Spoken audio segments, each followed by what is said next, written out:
আমার ভাইরা, বাংলার বিভিন্ন প্রান্তে জলসা হয়। কিছু মানুষ জলসা দেয়, আবার কিছু মানুষ বাধা দেয়। যারা জলসা জুলুসে বাধা দেয় তাদের চরিত্রটা হলো আবু জাহালের মতন, তাদের চরিত্রটা হলো ফিরআউনের মতো, তাদের চরিত্রটা হলো নমরুদের মতো, তাদের চরিত্রটা হলো হামানের মতো।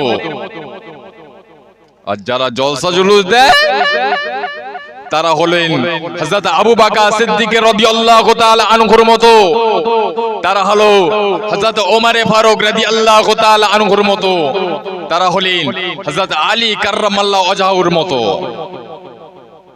তারা আমার নবী পাককে নিয়ে মাহফিল করতেন, মিলাদ করতেন, ইসলামের কথাবার্তা আলোচনা করতেন।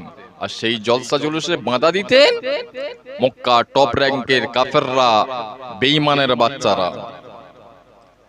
এখনো বর্তমান সমাজে আমরা দেখতে পাচ্ছি পীরজাদা আব্বাস সিদ্দিকী ভাইজানের জলসাতে বাধা দেয়। এরা কারা? এরা হলো আবু জাহালের দলের মানুষ, এরা হলো ফিরআউনের দলের মানুষ, এরা হলো নমরুদের দলের মানুষ। কিয়ামতের ময়দানে কি মুখ দেখাবে আল্লাহ পাকের দরবারে? এই ইসলামকে প্রচার করতে গিয়ে আমার নবীকে কত মার খেতে হলো, আমার নবী পাকের গায়ের রক্ত মোবারক পানি করতে হলো। শুধু তাই নয়, নবীর সাহাবীরা জান দিলেন, বিবি দিলেন, বাচ্চা দিলেন। তারা ইসলামের জন্য সবকিছু উজাড় করে দিয়েছিলেন। তাদের উপরে কতটা অন্যায়, অত্যাচার, অবিচার, নির্যাতন করেছিল। বেঈমানের বাচ্চারা আমার নবী পাকের উপরে কতটা অন্যায়, অত্যাচার, অবিচার, জুলুম, নির্যাতন করেছিল। আল্লাহর রাসূল যখন কলেমার প্রচার করতে লাগলেন, মক্কার টপ র্যাঙ্কের কাফেররা এক জায়গায় পরামর্শ করে তারা একটা গোপনে মিটিং করলো, কিভাবে মুহাম্মদ সাল্লাল্লাহু আলাইহি ওয়াসাল্লামের কলেমার প্রচারটা বন্ধ করা যায়।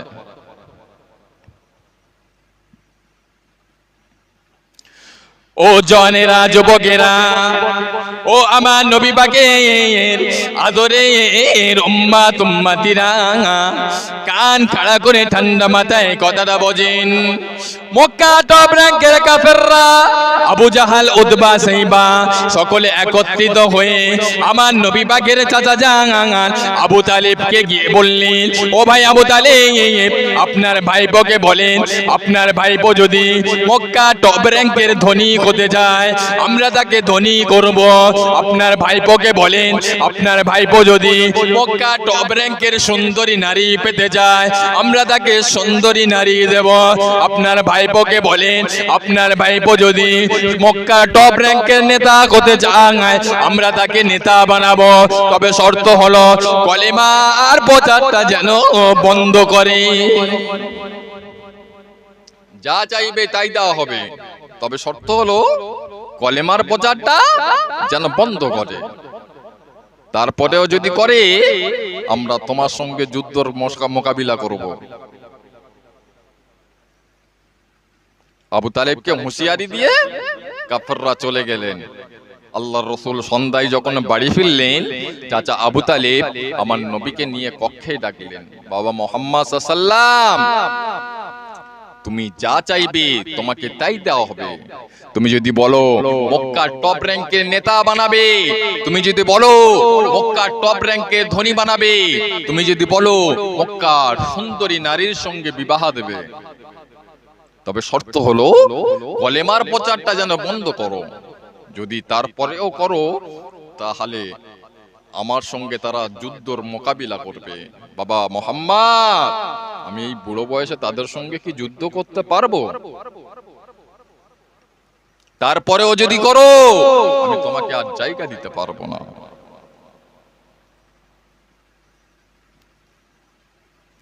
এই কথাটি শোনার সঙ্গে সঙ্গে আমার আপনার নবী, নূর নবী, দয়া নবী, আখির জামানার পয়গম্বর জনাবে মুহাম্মদ রাসূলুল্লাহ সাল্লাল্লাহু আলাইহি ওয়াসাল্লাম অজর ননে জারে জাগার হয়ে কাঁদতে লাগলেন। কেঁদে কেঁদে বলেছিলেন, ও চাচা যান, আমি রাসূলুল্লাহ যখন মায়ের গর্ভেতে ছিলাম, আমার আব্বা জান দুনিয়ার জমিন থেকে চলে গিয়েছে। আমি রাসূলুল্লাহ যখন 6 বছর বয়স, আমার আম্মা জান দুনিয়ার জমিন থেকে চলে গিয়েছে। আমি রাসূলুল্লাহর যখন 8 বছর বয়স, আমার দাদুজি দুনিয়ার জমিন থেকে চলে গিয়েছে। আমি সেখান থেকে তোমার কাছে আছি চাচা। আজকের পর থেকে মনে হয় তোমার কাছে আর থাকা যাবে না। কেন? ও দাদা জান, তাদের পক্ষে যদি সম্ভব নয়, তারা যদি আমার এক হাতে আসমানের চাঁদ, অপর হাতে আসমানের সূর্য, এক হাতে আসমানের চাঁদ, অপর হাতে আসমানের সূর্যটা যদি এনে দেয়, তথাপি মুহাম্মদুর রাসূলুল্লাহকে আল্লাহ পাক যে দায়িত্ব দিয়ে পাঠিয়েছে, আমি রাসূলুল্লাহ আল্লাহ পাকের দায়িত্ব থেকে পিছপা হতে পারবো না। জোরে বলুন সুবহানাল্লাহ, আর একটু জোরে বলুন সুবহান। আল্লাহ নবীর চোখের পানি দেখে আবু তালেবের সহ্য হলো না। আবু তালেব বলেছিল, ও বাবা মুহাম্মদ, তোমার যেখানে ইচ্ছা সেখানে চলে গিয়ে কলেমার প্রচার করো। আবু তালেব বেঁচে থাকতে দেখতে চায় মক্কার কোন শক্তি আমার ভাতিজা মুহাম্মদকে ক্ষতি করতে পারে। আল্লাহর রাসূল কান্না ভরা চোখে মুচকে মুচকে হেসে ফেলেছিলেন। ইসলাম অটোমেটিক কিন্তু বাবা আমাদের কাছে আসেনি, কত ঘাত প্রতিঘাতের ফলে ইসলাম আমরা পেয়েছি, কত বাধা বিঘ্ন হয়েছিল আমার নবী পাকের সঙ্গে। বাবাজি অটোমেটিক ইসলাম আমাদের কাছে আসেনি। আবু তালেবের অন্তিম সময় যা কান্দানির কষ্ট, চাচা জানের কষ্টর কথা শুনে আল্লাহর রাসূল আর থাকতে না পেরে চাচা জানের কাছে গেলেন। চাচা জান ছোট থেকে অত্যন্ত ভালোবেসেছে, মহাব্বত করেছে, আজকে চাচা জান বেঈমান হয়ে কবরে যাবে। আল্লাহর রাসূলের সহ্য হলো না। আল্লাহর রাসূল চাচা জানের কাছে গেলেন, গিয়ে দেখলেন চাচা জানের মাথার কাছে আবু জাহাল বসে আছে। চাচা জানের অত্যন্ত কষ্ট হচ্ছে। আল্লাহ নবী, নূর নবী, দয়া নবী, আখির জামানার পয়গম্বর, আমার আপনার নবী, নূর নবী, দয়া নবী চাচা জানের কানে মুখটা লাগিয়ে বললেন, ও চাচা জান, ও চাচা জান, আপনি একটিবার কলেমা শরীফটা পড়ে নেন। আপনি যদি একটিবার কলেমা শরীফটা পড়েন, কাল কিয়ামতের ময়দানে, মাশারের ময়দানে, যেদিন কেউ কারো হবে না, স্বামী তার বিবিকে চিনতে পারবে না, বিবি তার স্বামীকে চিনতে পারবে না, বাপ তার বেটাকে চিনতে পারবে না, বেটা তার বাপকে চিনতে পারবে না। ওই কঠিন দিনে, কঠিন সময়ে আমি রাসূলুল্লাহ আল্লাহ পাকের দরবারে সুপারিশি শাফাআত করে আল্লাহ পাকের রহমতের দয়া আর জান্নাতে নিয়ে যাব। চাচা জান, আপনি একটিবার কলেমা শরীফটা পড়ে নেন। আবু তালেব কলেমা পড়তে যাবেন, পাশ থেকে আবু জাহাল মানা করলেন। ও ভাই আবু তালেব, এতদিন বাপদাদার ধর্ম পালন করে এসছো, আজকে মরণের ভয়ে এতিম ভাতিজা মুহাম্মদ সাল্লাল্লাহু আলাইহি ওয়াসাল্লামের কলেমা পড়ে মুসলমান হয়ে গেলে। এই কথা যখন শুনলেন, চাচা আবু তালেব মুখটা ফিরিয়ে নিলেন। আল্লাহ নবী অপরে কানে গিয়ে বললেন, ও চাচা জান, ও চাচা জান, আপনি একটিবার কলেমা শরীফটা পড়ে নেন। আপনি যদি একটিবার কলেমা শরীফটা পড়েন, কাল কিয়ামতের ময়দানে, মাশারের ময়দান, অত্যন্ত কঠিন দিন, কাল কিয়ামতের ময়দান, মাশারের ময়দানে আমাদের মাথার কোটি কোটি মাইল দূরে আল্লাহ পাকের যে সূর্যটা আছে, এই সূর্যটাকে আল্লাহ পাক আমাদের মাথার আধা হাতে নিচে নামিয়ে আনবেন। এই সূর্যের একটা মুখ দেখতে পাচ্ছে, কিয়ামতের ময়দানে এই সূর্যের 12টা মুখ খুলে দেওয়া হবে, 12টা মুখ দিয়ে কিরণ ছাড়বে, জমিনটা পুড়ে লাল তামাক হয়ে যাবে। ও চাচা জান, আপনি যদি একটিবার কলেমা শরীফটা পড়ে নেন, আমি রাসূলুল্লাহ আল্লাহ পাকের দরবারে সুপারিশি শাফাআত করে আল্লাহ পাকের রহমতের দয়া আর জান্নাতে নিয়ে যাব। কিতাবের ভিতরে এসছে আবু তালেব কলেমা শরীফটা পড়তে যাবেন, কিন্তু আবু জাহেল পাশ থেকে বললেন, ভাই আবু তালেব, বাপ দাদার ধর্ম ভুলে গিয়ে মরণের ভয়ে, আযাবের ভয়ে এতিম ভাতিজা মুহাম্মদ সাল্লাল্লাহু আলাইহি ওয়াসাল্লামের কলেমা পড়ে মুসলমান হয়ে গেলে, এই কথা যখন শুনলেন আবু তালেব আবারও মুখটা ফিরিয়ে নিলেন। আল্লাহর রাসূলের ভারাক্রান্ত মন। আল্লাহ পাক জানিয়ে দিলেন, ও আমার হাবিব, আপনি আপনার চাচাকে যতবারে বারে কলেমা শরীফ পড়ান না কেন, আপনার চাচা আপনার কথায় কলেমা পড়বে না, আপনার চাচা আপনার কথা ঈমান আনবে না। আমি আল্লাহ পাক যাকে হেদায়েত দিই সে হেদায়েত হয়, যাকে হেদায়েত দিই না সে কখনো হেদায়েত পাবে না।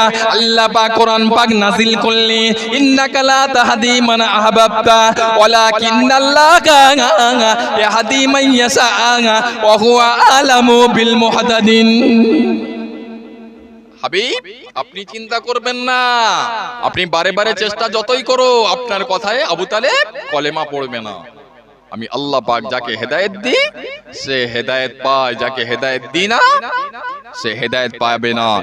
আজকে যারা পীরজাদা আব্বাস সিদ্দিকী ভাইজানের জলসাতে বাধা দাও, এরা তো আবু জাহালের মতো।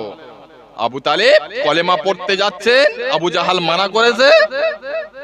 আমাদের ঘরে ছেলেরা, নবীর প্রেমিকরা, আশিক নবী পাকের উম্মাত উম্মাতিরা নবীর নামে জলসা দিচ্ছে, মিলাদ মাহফিল দিচ্ছে, এক শ্রেণীর কুলাঙ্গার, এক শ্রেণীর মুনাফিকের বাচ্চা তারা বাঁধা দিচ্ছে। যে পীরজাদা আব্বাস সিদ্দিকী ভাইজান রাতের পর রাত, দিনের পর দিন কত কষ্ট করে, মেহনত করে, খেয়ে না খেয়ে, রাতের ঘুম হারাম করে দলিত আদিবাসী সমস্ত ধর্মের মানুষদের তাদের অধিকারকে বুঝিয়ে দেওয়ার জন্য তিনি কত কষ্ট করছেন। সেই সমস্ত মানুষকে এরা দালাল বলে। যারা আলেম ওলামাদেরকে উল্টো পাল্টা বাজে মন্তব্য করে, তাদের কপালে তিনটি বদনসিব লেখা থাকবে। নাম্বার 1, তার যত টাকা পয়সা থাকুক না কেন সে কখনো সুখী থাকতে পারবে না। দ্বিতীয় নাম্বার, সে লাঞ্ছিত হবে, কানকিদাস্তির মধ্যে হবে। তৃতীয় নাম্বার, তার যখন মৌতটা হবে ঈমানের সঙ্গে হবে না, বেঈমান হয়ে কবরে যাবে। আলেমদের বিরোধিতা করা, হাক্কানি উলামা হযরতদের বিরোধিতা করা, পীরজাদাদের বিরোধিতা করা, জাহান্নামায় চলে যাবে, বেঈমান হয়ে কবরে যাবে।